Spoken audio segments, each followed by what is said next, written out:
Hello dear students. उम्मीद है कि आप सब लोग खैरियत से होंगे।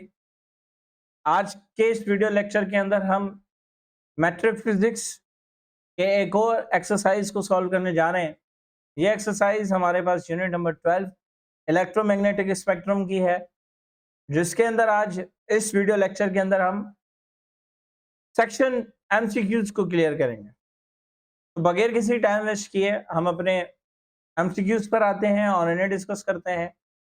यहाँ पर आप देखें कि हमारे पास जो फर्स्ट एमसीक्यू है वो इसमें ये पूछा जा रहा है कि the wave that have maximum penetrating power to treat tumours tumours को ट्रीट करने के लिए मैक्सिमम पेनिट्रेटिंग पावर वाली जो वेव है हमें उसके बारे में बता दें। तो आप देखें कि यहाँ पर हमारे ये पास जो ऑप्शंस गिवन है जिसमें ultraviolet radiation, microwaves, gamma rays, radio waves, तो इनमें से सबसे ज़्यादा जो पेनिट्रेटिंग पावर है वो पेनिट्रेटिंग पावर हमारे पास है ऑप्शन सी, गामा रेज। ठीक है, हम ये अपने लेक्चर के अंदर भी काफ़ी डिटेल इनको डिस्कस करते हैं कि गामा रेज की जो पेनिट्रेटिंग पावर है वो अल्ट्रावायलेट रेडिएशन से भी ज़्यादा है और फिर माइक्रोवेव एंड रेडियो वेव से तो वो कई गुना ज़्यादा ही उनकी पेनिट्रेटिंग पावर होती है। खैर, अब हम अपने नेक्स्ट एमसीक्यू की तरफ आते हैं। नेक्स्ट एमसीक्यू हमारे पास क्या है? The electromagnetic rays used in radiotherapy to destroy cancer cells are। Cancer cells को डिस्ट्रॉय करने के लिए रेडियोथेरेपी में कौन सी इलेक्ट्रोमैग्नेटिक रे को या रेज को इस्तेमाल किया जाता है? ऑप्शन हमें गिवन है इंफ्रारेड्स, विजिबल रेज, एक्स रेज या अल्ट्रावायलेट रेज। तो आप देखें कि कैंसर सेल्स को डिस्ट्रॉय करने के लिए हमारे पास जो रेज इलेक्ट्रोमैग्नेटिक रेज इस्तेमाल की जाती हैं वो हमारे पास होती हैं एक्स रेज। तो यहाँ पर भी हमारे पास जो करेक्ट ऑप्शन होगा वो ऑप्शन सी होगा और यहाँ पर जो ऑप्शन सी है वो हमारे पास क्या है? X rays. यानी कि एक्स रेज वो इलेक्ट्रोमैग्नेटिक रेज हैं जो कि कैंसर सेल्स को डिस्ट्रॉय करने के लिए इस्तेमाल की जाती हैं रेडियोथेरेपी के अंदर। चलिए डियर स्टूडेंट्स, अब हम अपने नेक्स्ट एमसीक्यू की तरफ आते हैं। और नेक्स्ट एमसीक्यू क्या है? The velocity of light in a diamond is where is the refractive index of a diamond with respect to a vacuum is 2.5।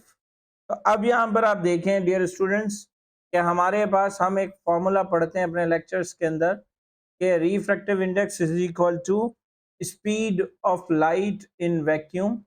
ठीक है, speed of light in vacuum अगर हम कर लें LV से मतलब कि speed of light in vacuum divided by speed of light in medium. ठीक है डियर स्टूडेंट्स, तो अब यहाँ पर आप देखें कि अगर इस रिफ्रैक्टिव इंडेक्स की जगह पर जो कि हमें यहाँ पर गिवन भी है और वो क्या है 2.5, यहाँ पर आ जाएगा 2.5 और स्पीड ऑफ लाइट हमारे पास क्या है 3 × 10⁸8। Clear dear students? बाकी नीचे हम वैसा का वैसा सेम रखेंगे। अब जब हम इसे सॉल्व करेंगे तो ये आपस में रिप्लेस हो जाएंगे और हमारे पास ईटा क्या आ जाएगा, यानी कि हमारे पास जो speed of light in medium है वो हमारे पास किसके बराबर हो जाएगी? 3 × 10⁸8 डिवाइडेड बाय 2.5। ठीक है डियर स्टूडेंट्स, जब हम इसे सॉल्व करेंगे तो हमारे पास जो आंसर आएगा वो आंसर हमारे पास आएगा 1.2 × 10⁸8 मीटर पर सेकंड, जो कि आप यहाँ पर देखें कि ऑप्शन ए पर गिवन है। इट मीन्स कि यहाँ पर हमारे पास जो ऑप्शन सही होगा वो ऑप्शन कौन सा सही होगा? 1.2 × 10⁸8 मीटर पर सेकंड हमारे पास राइट ऑप्शन होगा। दोस्तों कि यहाँ तक आपको बात समझ में आ गई होगी। अब हम MCQ 4 की तरफ चलते हैं। The group containing only electromagnetic waves, ऐसा ग्रुप बताएं, यानी कि जो ऑप्शन हमें गिवन है उसमें हमें ऐसा ग्रुप की तरफ चलना है, ऐसे ग्रुप को टिक करना है जिसमें सिर्फ और सिर्फ इलेक्ट्रोमैग्नेटिक वेव्स हो और कोई दूसरी वेव्स मौजूद ना हो। आपको याद होगा कि जब हम यूनिट 1 को पढ़ते हैं तो वहां पर हम डिफरेंशिएट भी करते हैं मैकेनिकल वेव्स और इलेक्ट्रोमैग्नेटिक वेव्स को, और उसके अलावा फिर हमारा ये जो इलेक्ट्रोमैग्नेटिक स्पेक्ट्रम है उनमें हम काफ़ी डिटेल इनको पढ़ते हैं। तो आप यहाँ पर देखेंगे अब ऑप्शंस पे आते हैं और आइडेंटिफाई करते हैं कि कौन सा ऐसा ग्रुप है जिसके अंदर सिर्फ और सिर्फ इलेक्ट्रोमैग्नेटिक वेव्स है। तो आप देखें कि यहाँ पर light waves, radio wave, microwave, ठीक है। एमसीक्यू 4 के ऑप्शन ए में हमने देखा, फिर बी की तरफ देखें तो light waves, radio waves and sound wave. हमें मालूम है कि साउंड वेव एक मैकेनिकल वेव है, मैकेनिकल लॉन्गिट्यूडिनल वेव है, तो ऑप्शन बी तो नहीं हो सकता, ठीक है ना। ऑप्शन सी में भी साउंड वेव्स मौजूद है, तो इट मीन्स कि ऑप्शन सी भी नहीं हो सकता, और ऑप्शन डी में भी साउंड वेव्स मौजूद है, तो ऑप्शन डी भी नहीं हो सकता। और फिर अगर हम ऑप्शन ए को देखते हैं तो रेडियो वेव्स भी हमारे पास, लाइट वेव्स भी क्या है, इलेक्ट्रोमैग्नेटिक वेव्स हैं, रेडियो वेव्स भी इलेक्ट्रोमैग्नेटिक वेव्स हैं, और माइक्रोवेव्स भी इलेक्ट्रोमैग्नेटिक वेव्स हैं। तो हमारे पास जो राइट ऑप्शन है यहाँ पर भी वो क्या है, ए ही राइट ऑप्शन हमारे पास है एमसीक्यू 4 का। Clear dear student. एमसीक्यू 5 में अब देखें कि हमसे कहा जा रहा है कि the list that shows electromagnetic waves in order of an increasing wavelength is.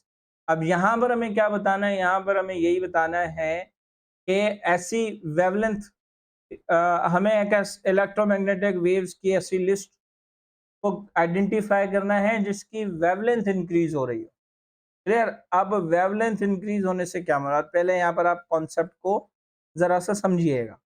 ये जो फ्रीक्वेंसी है ना, फ्रीक्वेंसी इनवर्सली रिलेशन होती है वेवलेंथ, यानी कि जिसकी एनर्जी ज्यादा उसकी वेवलेंथ कम। क्लियर डियर स्टूडेंट्स, ठीक है, क्योंकि ये जो फ्रीक्वेंसी है ये डायरेक्ट रिलेशन रखती है एनर्जी। अब इसे यूं पढ़ेंगे, एनर्जी ज्यादा तो फ्रीक्वेंसी ज्यादा, फ्रीक्वेंसी ज्यादा तो वेवलेंथ कम। Clear dear students. अब आपने पहले एमसीक्यू में पढ़ा कि गामा रेज की जो पेनिट्रेटिंग पावर है वो बहुत ज्यादा होती है, यानी कि उनकी एनर्जी ज्यादा होती है। तो एनर्जी ज्यादा है तो फ्रीक्वेंसी ज्यादा होगी, फ्रीक्वेंसी ज्यादा होगी तो वेवलेंथ क्या होगी, कम होगी। क्लियर। और हमें क्या बताना है, एक ऐसी इलेक्ट्रोमैग्नेटिक वेव्स के बारे में बताना है जिनकी वेवलेंथ इंक्रीज हो रही। Clear dear students. तो आप यहाँ पर देखें कि ऑप्शन ए की अगर हम बात करें तो माइक्रोवेव्स हैं, X rays and gamma rays हैं, ठीक है। ये गामा रेज लास्ट में आ रहे हैं, इट मींस व्हाट कि ये तो हमारा करेक्ट ऑप्शन नहीं हो सकता क्योंकि गामा रेज की वेवलेंथ तो कम होती है। फिर इसी तरीके से आप देखें कि गामा रेज यहाँ पर बीच में आ रही हैं, तो ये भी कोई ऑर्डर तो नहीं बन रहा हमारे पास, यानी कि ऑप्शन ए और बी दोनों नहीं हो सकते। ऑप्शन सी में आप देखें कि अगेन गामा रेजेस बीच में आ रही हैं, ठीक है ना। हम यहाँ से गामा रेज को पकड़ के ही इनका आंसर ले सकते। लेकिन अगर हम ऑप्शन डी पर गौर करें तो गामा रेजेस, अगर मैं आपको यूं समझाऊं कि मिसाल के तौर पर ये गामा रेजेस की वेवलेंथ है, बस एक एग्जांपल के तौर पर समझा रहा हूं ताकि आपको समझ में आ जाए। तो एक्स रेज की वेवलेंथ क्या होगी, कुछ इस तरीके की, और फिर माइक्रोवेव्स की वेवलेंथ क्या होगी, कुछ इस तरीके। तो आप देखें कि क्या वेवलेंथ का ये जो ऑर्डर है हमारे पास, ये इंक्रीज नहीं हो रहा। वेवलेंथ का ये ऑर्डर इंक्रीज हो रहा है, इट मींस व्हाट कि एमसीक्यू 5 का जो करेक्ट ऑप्शन है वो हमारे पास क्या है, वो हमारे पास ऑप्शन डी करेक्ट ऑप्शन होगा। तो डियर स्टूडेंट्स, यहाँ तक मैं उम्मीद करता हूँ कि आपको बहुत अच्छे तरीके से पांचों एमसीक्यूज समझ में आ गए होंगे। अब हम नेक्स्ट एमसीक्यूज की तरफ चलते हैं। अब हम एमसीक्यू 6 की बात करते हैं डियर स्टूडेंट्स। यहाँ पर आप देखेंगे एमसीक्यू 6 में हमसे क्या पूछा जा रहा है कि the type of electromagnetic wave use in security scanner at night is. रात के तौर पर सिक्योरिटी स्कैनर के अंदर इलेक्ट्रोमैग्नेटिक वेव की जो टाइप इस्तेमाल होती है वो बताएं। तो डियर स्टूडेंट्स याद रखिएगा कि सिक्योरिटी स्कैनर पर, सिक्योरिटी स्कैनर में बिलखुसूस रात के लिए जो सिक्योरिटी स्कैनर्स होते हैं उनके अंदर जो इलेक्ट्रोमैग्नेटिक वेव्स यूज की जाती हैं वो हमारे पास होती हैं इंफ्रारेड। इसका एक छोटा सा रीजन ये भी है कि जितने भी हम लिविंग ऑर्गेनिजम्स हैं या बिल्कुल हम इंसान हैं या जानवर हैं, वो इंफ्रारेड रेडिएशंस को इमिट आउट भी करते हैं, तो उन्हें डिटेक्ट इजीली किया जा सकता है अगर हम इंफ्रारेड्स को इस्तेमाल करें तो। अब नेक्स्ट आते हैं MCQ 7 पर कि a narrow beam of light passes from air into the glass and is refracted. The average characteristics remain unchanged in its. अब एक नैरो बीम है लाइट पास वाइट लाइट की जो कि एयर से ग्लास में पास हो रही है, तो एवरेज कैरेक्टरिस्टिक जो कि सेम रहना है इस लाइट का, वो क्या सेम रहेगा? ऑप्शन ए है डायरेक्शन। हमें मालूम है कि तो डायरेक्शन तो चेंज होती है। फिर अगर हम बात करें स्पीड की, तो अगर डायरेक्शन चेंज हो रही है तो स्पीड में भी चेंज आएगा। और अगर क्योंकि मीडियम्स चेंज हो रहे हैं, और अगर स्पीड चेंज हो रही है, डायरेक्शन चेंज हो रहे हैं, तो इट मीन्स के वेवलेंथ में भी चेंज आएगा। और फिर जो कैरेक्टरिस्टिक रिमेन सेम रहेगा वो हमारे पास क्या रहेगा? वो हमारे पास इनकी फ्रीक्वेंसी रहेगी सेम। Clear dear students? अब हम आ जाते हैं MCQ 8 पर, जिसमें पूछा जा रहा है कि the type of wave that are used in the television remote controllers. अब टेलीविजन रिमोट कंट्रोलर्स के अंदर जो वेव इस्तेमाल की जाती है वो हमारे पास अगेन वो कौन सी होती है? वो हमारे पास इंफ्रारेड वेव्स होती हैं। तो टेलीविजन रिमोट कंट्रोलर्स के अंदर हम इंफ्रारेड वेव्स को इस्तेमाल करते हैं। फिर MCQ 9 में हमसे पूछा जा रहा है कि the wave the colour that is least deviated by a prism.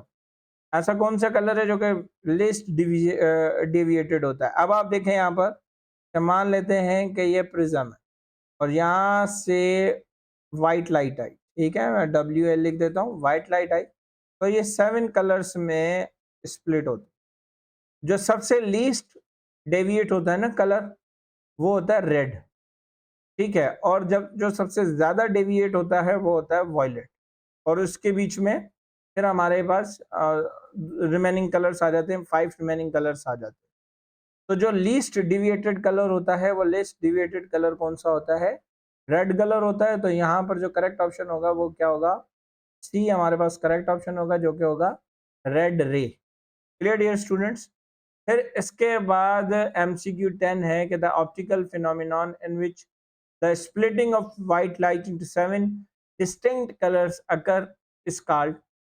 Optical phenomena जिसमें व्हाइट लाइट 7 कलर्स में स्प्लिट हो रही है, उसके बारे में हमें बताना है। तो आप ये देखें कि ये हमसे डायरेक्ट डेफिनेशन पूछी जा रही है डिस्पर्शन ऑफ लाइट की, यानी ठीक है ना डियर स्टूडेंट्स?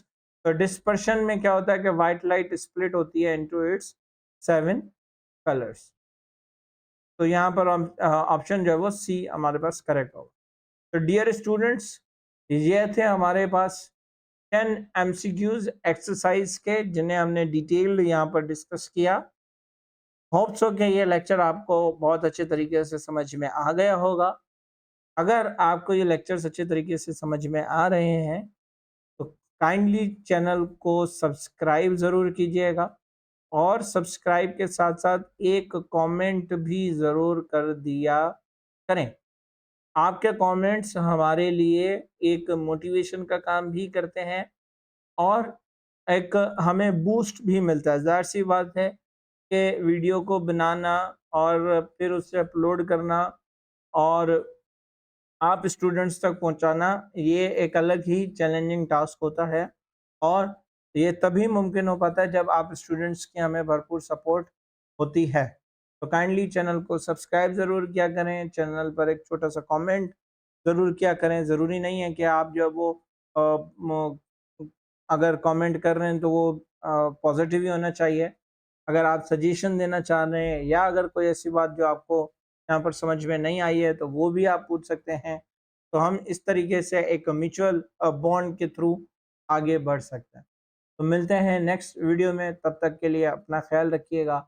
अल्लाह हाफिज़।